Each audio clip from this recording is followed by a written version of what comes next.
Hi friends, আজ আমরা একটা নতুন ব্লগ নিয়ে এসেছি যেখানে আমরা আজকে বিষ্ণুপুর যাব। বিষ্ণুপুর হচ্ছে যাকে বলা হয় টেরাকোটা রাজধানী বা শহর, টেরাকোটা শহর বলা চলে। আমরা যে টেরাকোটা শহর বিষ্ণুপুর ভ্রমণ করতে যাচ্ছি। তো আমরা বাড়ি থেকে বেরিয়েছি ওই 9:30 নাগাদ। আমরা এখন আরামবাগ পেরিয়ে এসেছি। ভিডিও তো দেখতেই পেয়েছো, আরামবাগ নিশ্চয়ই পেরিয়ে এসেছি। তো পেরিয়ে আসার পর এখন আমরা যাব বিষ্ণুপুরের দিকে। ওয়েদারটা খুব ভালো আছে, গরম লাগছে না। আমার সঙ্গে আজকে সাথীরা আছে, এই যে গাড়িতে বসে আছে সব। একবার করে হাই হ্যালো করে দাও। হাই। একটা পুচকি আছে, ওই যেমন দাদা তারকদা সবাই আছে, আর আমি ড্রাইভার। ইয়েস। এরপর এখানে একটুক্ষণ দাঁড়িয়েছিলাম, তো কিছুক্ষণ পর তোমাদের জয়পুর জঙ্গল দেখাবো। জয়পুর জঙ্গল থেকে বিষ্ণুপুর আরও 12 থেকে 14 কিলোমিটারের মতো রাস্তা। তো 12 থেকে 14 কিলোমিটার রাস্তা তোমাদের জয়পুর জঙ্গলে। এরপর নেক্সট স্টপে আমরা গিয়ে দাঁড়াবো, দাঁড়িয়ে তোমাদেরকে জয়পুর জঙ্গলটা দেখাবো, দেখিয়ে তারপর বিষ্ণুপুর যাব। চলো আপাতত এখন এখান পর্যন্তই থাক, আমি সব জয়পুরে গিয়ে দেখা হচ্ছে। হাই ফ্রেন্ডস, আমরা এখন এসে গেছি কতুলপুর। ঘড়িতে বাজে 10:05, 11:05, মানে 10:55। তো খুব খিদে পেয়েছিল গাড়িতে, সব যারা ছোটো ছোটো বাচ্চা ছেলেমেয়েরা ছিল সবাই বলছিল খিদে পেয়েছে। তো সেজন্য একটা ভালো চপের কাকুর দোকানে দেখতে পেয়েছি।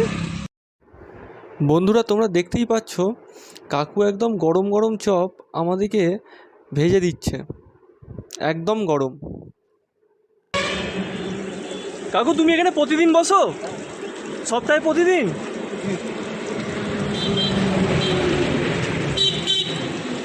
কাকু এখানে সপ্তাহে প্রতিদিনই বসে। এই লোকেশানটা হচ্ছে কতুলপুর থেকে আমাদের যে এইদিকে চলে যাচ্ছে বাঁকুড়া, এইদিকে চলে যাচ্ছে আরামবাগ।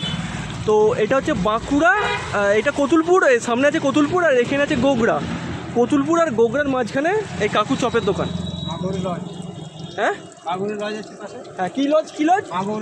মা গৌরী লজ। এই আচ্ছা, সামনে এখানে মা গৌরী লজ আছে। মা গৌরী লজের পাশে হচ্ছে কাকুর চপের দোকান। তা তোমরা যদি কোনোদিন বিষ্ণুপুর বাঁকুড়া ঘুরতে যাও তো কাকুর কাছে এসে চপ খেতে পারো। তারকদাও চলে এসেছে। তারকদা আপনি ঘোরো না গো।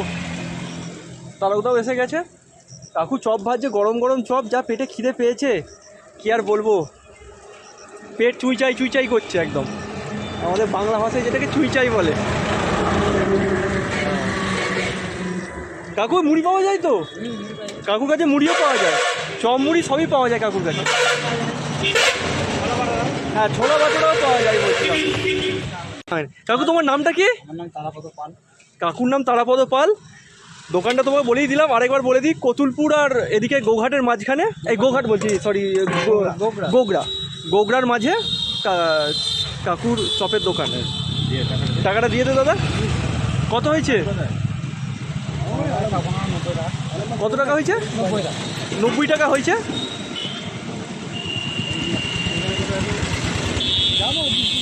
কাকু আসছি আমরা। চলে এসেছি বনলতা, মানে জয়পুর। এটা হচ্ছে বাঁকুড়া ডিস্ট্রিক্টের মধ্যেই পড়ছে। এখান থেকে বিষ্ণুপুর, মানে এই দিকে বিষ্ণুপুর হচ্ছে 12 কিলোমিটার। এখান থেকে জাস্ট শুরু হচ্ছে জয়পুর জঙ্গলটা। জয়পুর জঙ্গলটা ঠিক এই জায়গা থেকে শুরু হচ্ছে।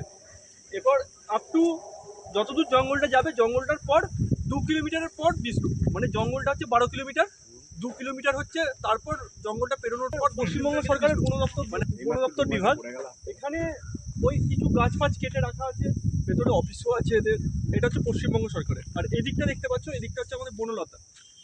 এটা হচ্ছে একটা রেস্টুরেন্টের মতো। এখানে ট্রি হাউস আছে, তারপরে সমস্ত কিছুই পাওয়া যায়। টার্কি পাখির মাংস থেকে আরম্ভ করে ওই যে বনলতা রিসর্টের ওই রিসর্টের দুটো একটা ডিটেলস দেওয়া আছে। এখানে এমু পাখি, কোয়েল পাখি, টার্কি পাখি, সমস্ত পাখির চাষ করা হয় এবং করোনার মুরগিও পাওয়া যায়। এর ভেতরটা আমরা এখন বিষ্ণুপুর যাচ্ছি। বাড়ি ফেরার সময় রাত্রিবেলায় যখন বনলতা যাব তখন আপনাদেরকে পুরো ভিডিওটা দেখাবো, বনলতার ভেতরটা। এখন জাস্ট আমরা এখানে স্কিপ করে বেরিয়ে যাচ্ছি। এখন খুব খিদে পেয়ে গেছে, দেখতেই পাচ্ছ চপমুড়ি খাচ্ছে ফেরার সময়। আর মাঝখানে একবার জয়পুর জঙ্গলের মাঝে দাঁড়াবো, তোমাদের মাঝখানের ভিউটা একবার দেখাবো। দেখানোর পর আমরা একবার ডাইরেক্ট বিষ্ণুপুর যাব। তোমাদের সঙ্গে মাঝখানে জয়পুরে দেখা হচ্ছে। তারপর তাহলে ফ্লাক্সে করে কি চা করে নিয়েছিলি বাড়ি থেকে? অবশ্যই, তোদের তো বিশাল ব্যবস্থা তো। খরচা বাঁচিয়ে দিয়েছে।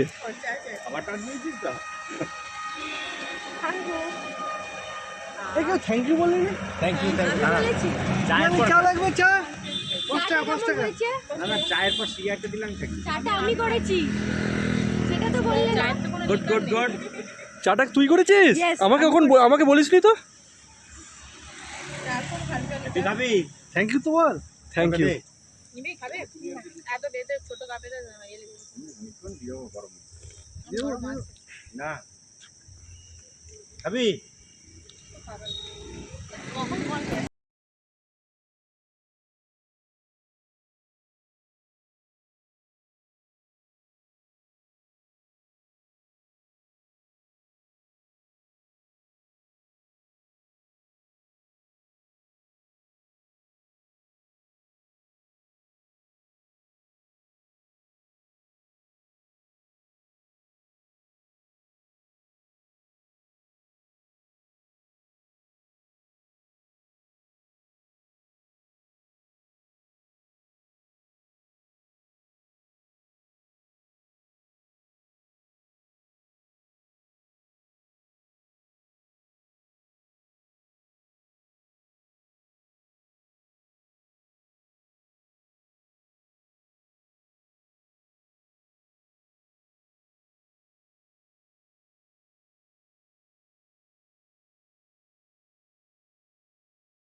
আমরা বিষ্ণুপুর চলে এসেছি।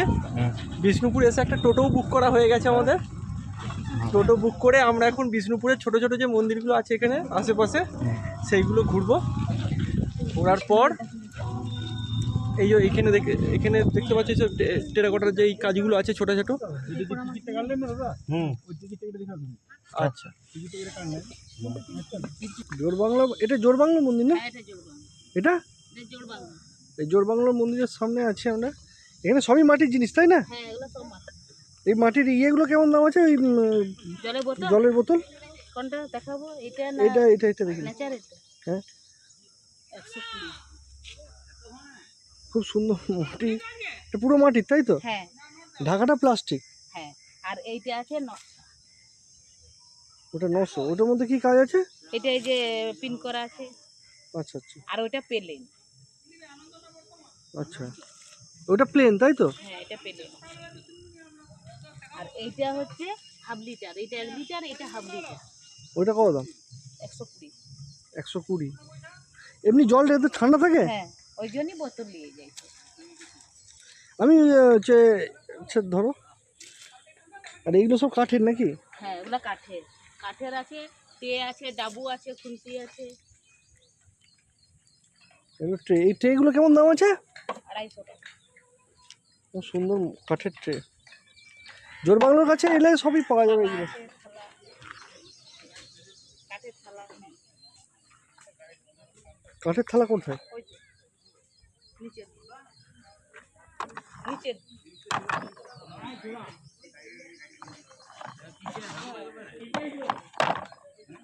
কত দাম আছে এই থালাগুলো একটা? 450। এগুলো কি কাঠের আছে? সোনাঝুরি কাঠের আর ছোটটা থালা। আছে 250। এখানে ঘোড়া আছে 20 টাকা জোড়া, 60 টাকা জোড়া। আচ্ছা আচ্ছা। এখানে দুর্গা। এগুলো সব মাটির, তাই তো? সব মাটি। আর এই কাপগুলো কি দাম আছে? শঙ্খ আছে মাটি। এইগুলো কাপগুলো? এটা 130। আর এগুলা ছোটাতে 220 টাকা। ছটাতে 220। হ্যাঁ। এগুলো কি নারকেল মালা নাকি গো? হ্যাঁ, খুব সুন্দর নারকেল মালার গ্লাস। এটা কি দাম আছে? 110। 110। বন্ধুরা, এটা দেখছো গুমঘর। মল্ল রাজারা কাউকে শাস্তি দেওয়ার জন্য এর তলায় ফেলে দিত, যাতে সে কষ্ট পেয়ে পেয়ে আস্তে আস্তে মারা যায়। বন্ধুরা, আমরা এখন এসে গেছি রাসমঞ্চে। এই মন্দিরের প্রবেশ মূল্য হচ্ছে 25 টাকা।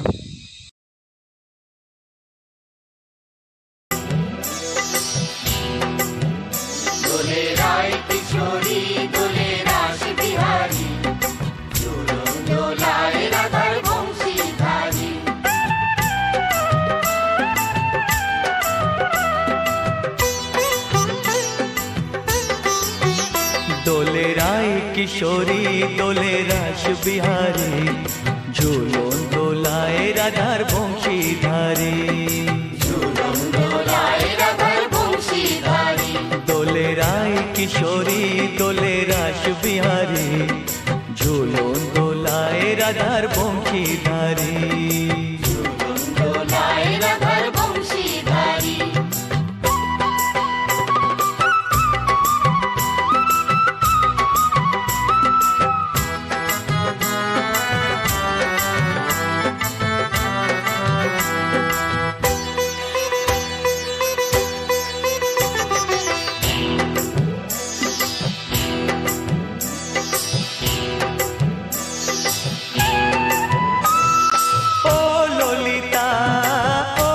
শাখা ঝুলন দোলা দাও দুলিয়ে, ও ললিতা ও বিশাখা ঝুলন দোলা দাও দুলিয়ে।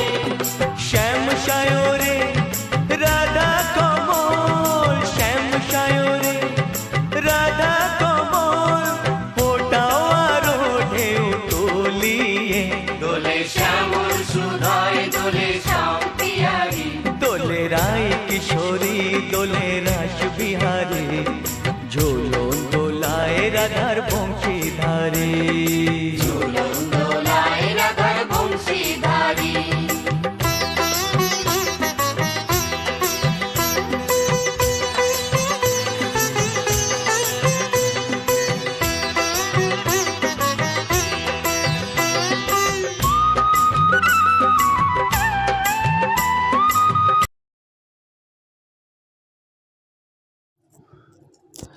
বন্ধুরা, আমরা এখন এসে গেছি ছিন্নমস্তা মন্দিরের কাছে দলমাদল কামান।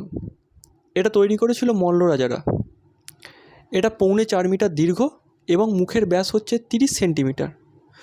1931 সালের 4 মে রাষ্ট্রীয় গুরুত্বপূর্ণ স্মারক হিসাবে স্বীকৃতি লাভ করে এই কামানটি। এই কামানটি 63টি আংটা দিয়ে তৈরি। এই সুবিশাল এই কামানটি আপনারা দেখতেই পাচ্ছেন।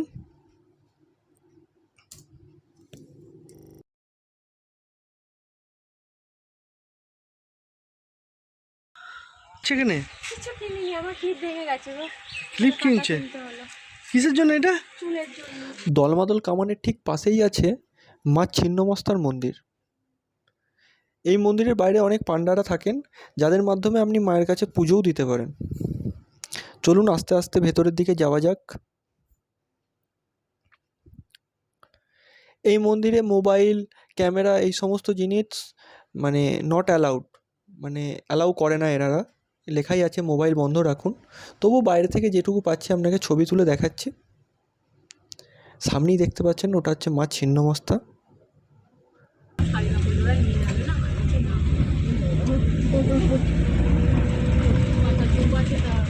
আমরা এখন রওনা দিয়েছি একটা বিশেষ ঐতিহাসিক জায়গার উদ্দেশ্যে।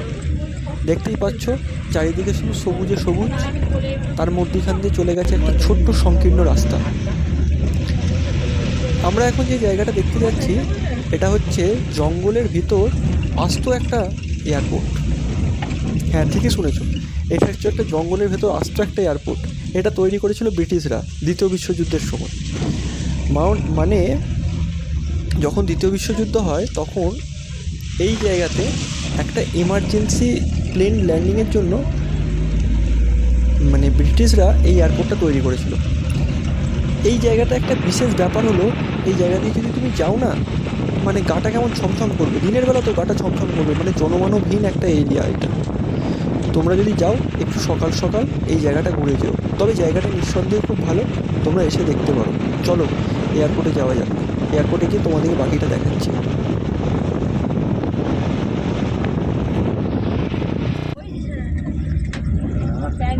এইটা হচ্ছে টোটাল রানওয়েটা,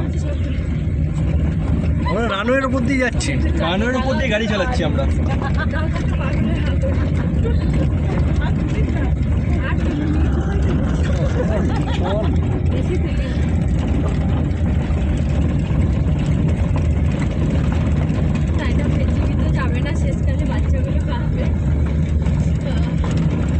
হাই ফ্রেন্ডস, আমরা এখন চলে এসেছি জয়পুর জঙ্গলের মাঝে। জয়পুর জঙ্গলের মাঝে এটা ঠিক বলা চলবে না, এটা বিষ্ণুপুরের মানে চৌকান এলাকা আছে, যেটা ওই ধরতে পারো ওই যেটা তোমার ছিন্নমস্তা আছে, ছিন্নমস্তার পাশ দিয়ে একটা রাস্তা আসছে চৌকানের গ্রাম, চৌকান গ্রামের ওপর দিয়ে, চৌকান গ্রামের ওপর দিয়ে এসে এই মাঝে একটা এই এইটা একটা এয়ারপোর্ট। এটা দ্বিতীয় বিশ্বযুদ্ধের সময় তৈরি করা হয়েছিল এমার্জেন্সি প্লেন ল্যান্ডিংয়ের জন্য। ওখানে সামনে একটা যাওয়ার সময় দেখাবো, ওইটা আমার গাড়িটা দাঁড়িয়ে আছে, ওই সামনে একটা ওয়াচ টাওয়ার আছে। আর এইটা হচ্ছে পুরোটাই রানওয়ে, এটা দেখতে পাচ্ছ, এটা পুরোটাই রানওয়ে। তো এইটা তোমরা যদি কোনো দিন বিষ্ণুপুর আসো, এই জায়গাটায় এসো, এইটা একটা ঐতিহাসিক জিনিস, যেহেতু এটা দ্বিতীয় বিশ্বযুদ্ধের সময় তৈরি হয়েছিল। আমি লোকের মুখে যেটা শুনলাম এখানে এই জায়গাটায়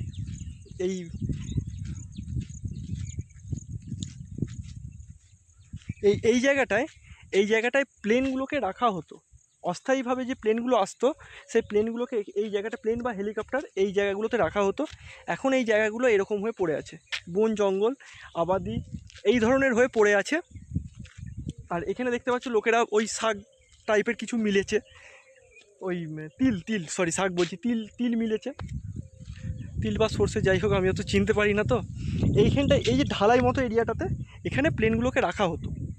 আর এটা ছিল মেন রানওয়েটা, পাচ্ছ এই পুরোটা। আমার গাড়িটা ওখানে দাঁড়িয়ে আছে, ওখান থেকে একদম শুরু হয়ে একদম ওই দূরে পর্যন্ত, ওই দূর পর্যন্ত ওটা হচ্ছে টোটাল রানওয়েটা।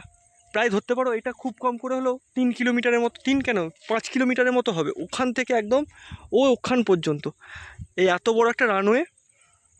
এখন রানওয়েটা যেটুকু দেখতে পাচ্ছ এতটা চওড়া নয়, এর থেকেও আরও চওড়া ছিল।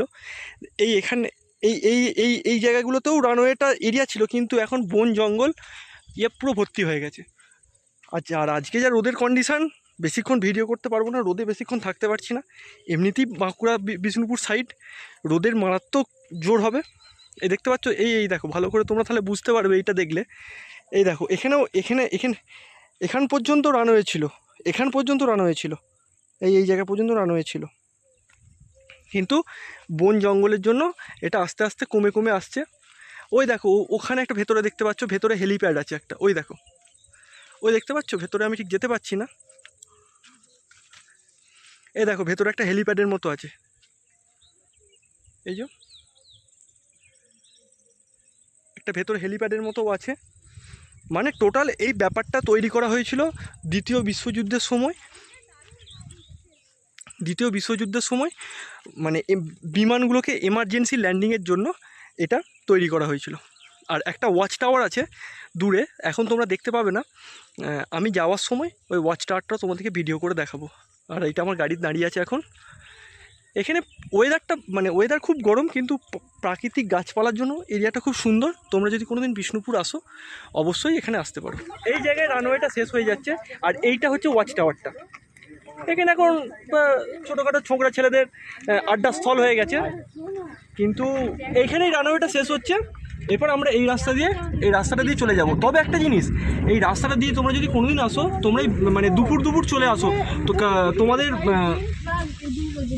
এই রাস্তাটা হচ্ছে খুব বিপজ্জনক রাস্তা। যে রাস্তাটা তোমরা দেখো বুঝতে পারবে কেমন শুনশান, কোনো মানুষজন দেখতে পাবে না।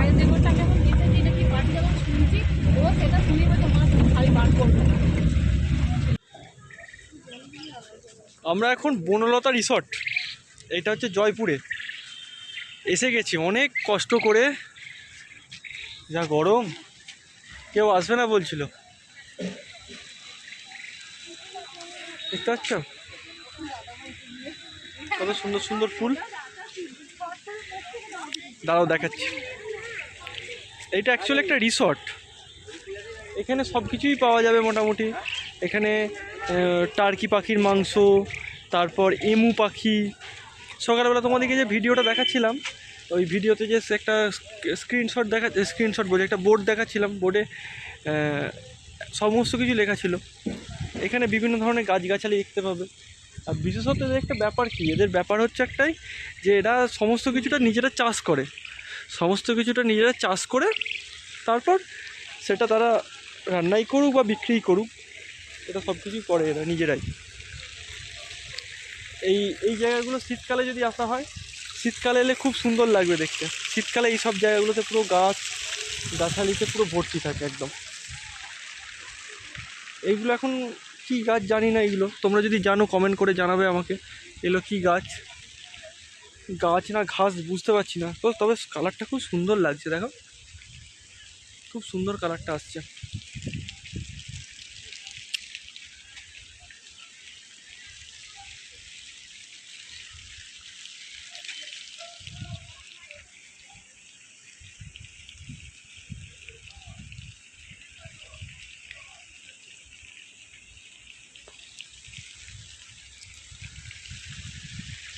যা গরম, মনে হচ্ছে যেন এই যে ছোটো ছোটো ফোয়ারাগুলো চলছে দেখতে পাচ্ছ, এখানটায় নেমে স্নান করি।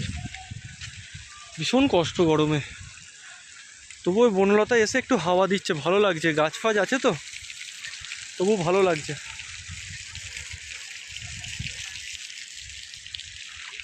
তোমরা যদি কেউ দাদাগিরি দেখো, কিছুদিন আগে একটা এপিসোড হয়েছিল দাদাগিরিতে, যেখানে এই বনলতার যে মানে মালিক, ওনার স্ত্রী হচ্ছে গিয়েছিলেন হচ্ছে দাদাগিরিতে, দাদার জন্য অনেক কিছু গিফট নিয়ে গেছিলো। এখানটা আর কি অ্যাকচুয়ালি রিসর্টের মতো, ওই কিছু হয়তো ওই লোকজন বসে খাওয়ার মতো।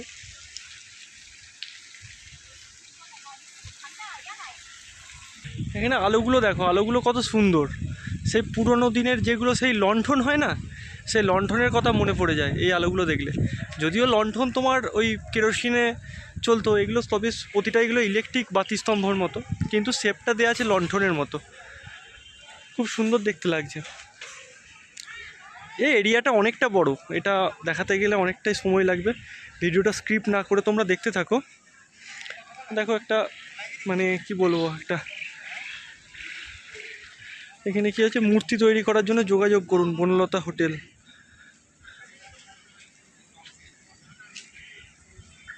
খুব ভালো লাগলো এই জায়গাটাতে, যদিও আমি আগে অনেকবারই এসেছি, কোনোদিন ভিডিও করার সৌভাগ্য হয়নি। খুব ভালো লাগলো। এই দেখো ছোটো ছোটো এগুলো টগর ফুল, খুব ভালো লাগছে দেখতে। বাড়িতেও যদিও থাকে, এত সুন্দর করে কোনো দিন তো দেখি না, বাইরে বেরোলে সব জিনিসই সুন্দর লাগে দেখতে।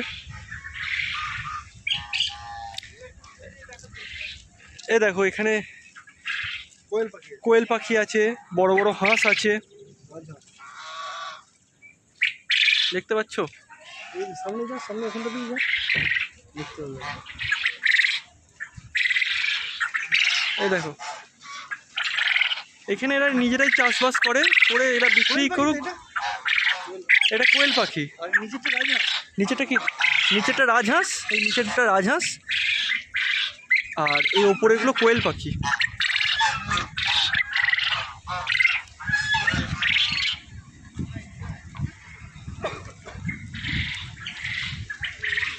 এই যে রিসর্ট বনলতা, এগিয়ে আসুন, সামনে রেস্টুরেন্ট আছে।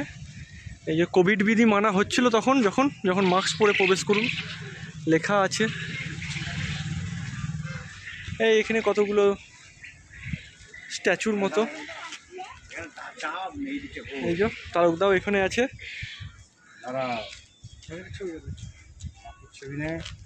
ভিডিও করছি হ্যাঁ।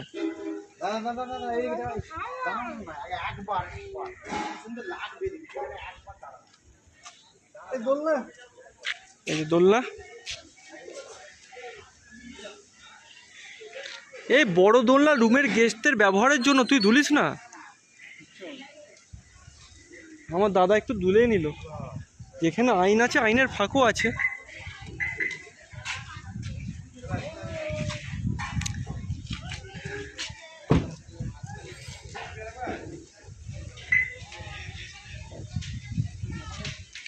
এখানে অনেক বাইরে থেকেও লোকজন আসেন সব। দেখতে পাচ্ছ পুরোনো দিনের বাড়ির কথা মনে পড়ে যায়, খড়ের চাল, মাটির বাড়ি।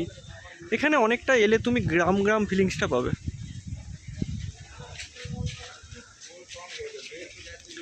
এখানে অনেক বাইরে দূর দূরান্ত থেকে লোকজনেরা সব আসে। এই যে আগেকার দিনে আলকাতরা দেয়া বাড়ি, আলকাতরা দেয়া মাটির বাড়ি, তার সঙ্গে খড়ের চাল, ফিলিংস গ্রাম বাংলা, গ্রাম বাংলা। খুব সুন্দর লাগে এইগুলো দেখতে। বাঁশগুলো দেখো কত সুন্দর, এত সুন্দর বাঁশঝাড়ও কোনো দিন তোমরা দেখেছো নাকি কমেন্ট অবশ্যই জানিও। এখানে সব নাম ফাম লিখেছে। বাঁশের যা মোটা এবং বাঁশের যা সাইজ, খুব সুন্দর লাগে এইগুলো দেখতে। বাঁশ গাছটা দেখে মনে হয় মানে সুষ্ঠু বাঁশ গাছ।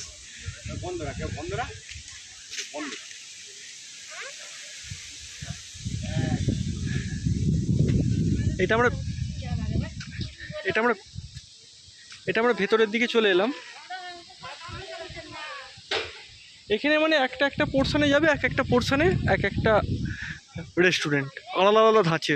কোনোটাতে ওই অ্যাডভেস্টারের চাল, কোনোটাতে মাটির বাড়ি খড়ের চাল, কোনোটাতে নর্মাল রেস্টুরেন্টের মতো।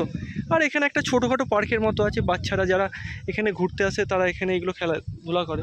যদিও আমাদেরও মনে হয় যে এখন দুলতে পারলে ভালো হতো, কি আর কি করা যাবে, সেই বয়সটা তো পেরিয়ে এসেছি।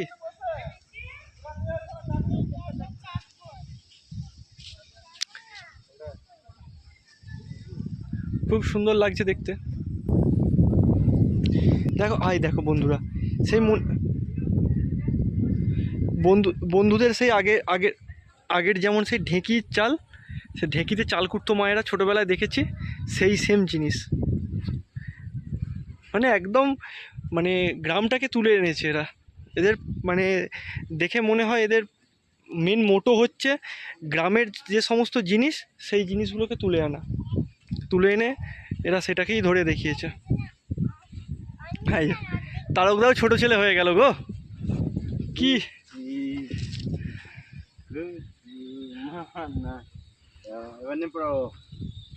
আবার অন্য খেলা হবে।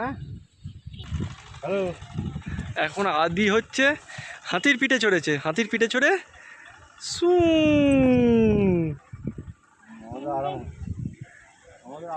বাচ্চাদের উপযুক্ত জায়গা একদম এই জায়গাটা। এখন আমরা এসে গেছি, এটা একটা খরগোশশালা। মানে খরগোশশালা বলতে গোশালায় যেমন গরু থাকে, খরগোশশালায় খরগোশ থাকে। খরগোশগুলো কী সব খাওয়া দাওয়া করছে কে জানে। দেখতে পাচ্ছ ওদিকে একটা সাদা রঙের খরগোশ আছে, এদিকে একটা গ্রে কালারের খরগোশ আছে। এটা বাবু কি হয়েছে তোমার? তুমি একাকই বসে আছো কেন? এর মন খারাপ, এর বন্ধুরা একে খেলতে নেয়নি। কত সুন্দর খরগোশগুলো আছে, যদি পারতাম একটা বাড়ি নিয়ে চলে যাওয়া যেত। আসল ব্যাপারটা হলো এখানে আমি প্রায় 2-3 বার এসেছি, ভিডিও করেছি, হয়তো ভিডিও ছাড়া হয়নি। কিন্তু ব্যাপারটা হচ্ছে এখানে এসে একটা জিনিস তোমরা মনে হবে যে এই জায়গাটা যেন একটা পুরনো দিনের কথা মনে করাবে তোমাদের। মানে কোনো আওয়াজ নেই, শান্ত নিরিবিলি পরিবেশ। জয়পুর জঙ্গল তো পাশে আছেই। এই যে বিষ্ণুপুর গেছিলাম, এত গরমে কষ্ট, তোমার সেই কষ্টটা যে কোথায় নিমিষের মধ্যে ভ্যানিশ হয়ে যাবে তোমরা সেটা বুঝতেই পারবে না। প্লাস হচ্ছে এখানের এই যে গ্রাম্য বাংলার মতো একটা পরিবেশ, কোনো জায়গায় অ্যাডভেস্টার, কোনো জায়গায় টিন, কোনো জায়গায় হচ্ছে মানে যেগুলো আগে বলতো সেই কড়ি বর্গা কাঁড়ি দিয়ে বাড়ি তৈরি করা আছে, কোনো জায়গায় খড়ের চাল, মাটির বাড়ি, প্লাস ওই আলকাতরা দেওয়া আছে কালো রঙের। ওইগুলো দেখলে তোমার পুরো সেই মনে হবে যেন আমি পুরনো দিনে পৌঁছে গেছি। প্লাস হচ্ছে তোমাদেরকে যেটা দেখালাম ঢেঁকিতে চাল কোঠা দেখলেই মনে হয়ে যায় সেই পুরনো দিনের ছোটোবেলায় পৌঁছে যায়, যখন মা শীতকালে ওই ঢেঁকিতে চাল কুটে পিঠে বানাতো। এই জিনিসগুলো মানে একটা কি বলতো, আমরা যুগের সাথে সাথে তাল মিলিয়ে আমরা মডার্ন হচ্ছি, আমাদের যুগ এগোচ্ছে, কিন্তু কোথাও যেন আমরা একটা মনে হয় যে আমরা কোথাও আমাদের পুরনো দিনটাকে কোথাও ফেলে এসেছি। এই সব সমস্ত জিনিসগুলো দেখলে সত্যি ভেতরটা ভেতর থেকে একটা আনন্দ, ভেতর থেকে একটা অনুভূতি, ভেতর থেকে একটা আবেগ একটা চলে আসে। যাই হোক, এই একটা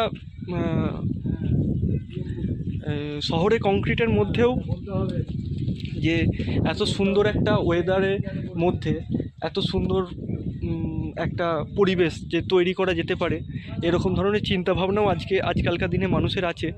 তার জন্য তো এদের এদের যে পরিশ্রম, এদের যে চিন্তাভাবনা, তাদেরকে তো স্যালুট করতেই হয়। তো ওভারঅল এই জায়গাটাতে যদি তোমরা আসো, তোমার খুব ভালো লাগবে। আর এখানে একটা জিনিস, আগেরবার যখন এসেছিলাম, শীতকালে এসেছিলাম, অনেক ধরনের রং বেরঙের বাহারি গাছ, ফুলের গাছ, ফলের গাছ তোমরা দেখতে পাবে। তাছাড়াও তুমি যদি এখানে এসে বলো আমি নাইট স্টে করবো, তোমার নাইট স্টে করার আলাদা ব্যবস্থাও আছে, সমস্ত কিছু এখানে ব্যবস্থা আছে। তাছাড়া আগেরবার যখন শীতকালে এসেছিলাম, এখানে একটা ঘোড়ার গাড়ি ছিল, ঘোড়ার গাড়িটা চেপে চারদিক ঘুরেছিলাম। সেই ঘোড়াটা, এছাড়া বনলতা বলতে এখানে আর তেমন কিছু ঘুরে দেখানোর মতো নেই। এই একটা পার্কটা তো তোমাদেরকে দেখালামই। তো এরপর কী করবো, এরপর টুকটাক খাওয়া দাওয়া করবো। বিষ্ণুপুরেও খাওয়া দাওয়া করেছিলাম, খিদে পাচ্ছে। এরপর বনলতায় খুব ভালো না, ওভারঅল এদের ব্যবহার থেকে শুরু করে খাওয়া দাওয়া সমস্ত কিছুই উৎকৃষ্ট। এখানে আপনি বড় যদি দেখতে পান, বড় রসগোল্লা, 30 টাকা দামি বড় রসগোল্লা পাবেন এখানে। রাস্তার ধারে এদের নিজস্ব চায়ের দোকান আছে। এদের অনেক একসঙ্গে অনেক কটা আইটেমের বিজনেস আছে এদের, এক পক্ষে বলা চলে। তোমরা যদি আসো খুব ভালো লাগবে জায়গাটা বনলতা। যদি বিষ্ণুপুর কোনো দিন ঘুরতে যাও, বনলতা অবশ্যই এসো, তোমার খুব ভালো লাগবে। আর কি বলবো, এরপর খাওয়া দাওয়া করে বাড়ি। বনলতা আবার যদি কখনো আসি, আবার তোমাদেরকে দেখাবো ভিডিও, ঠিক আছে? এই হচ্ছে বনলতার সাইড সিনটা, দেখে নাও। আজকের মতো টাটা।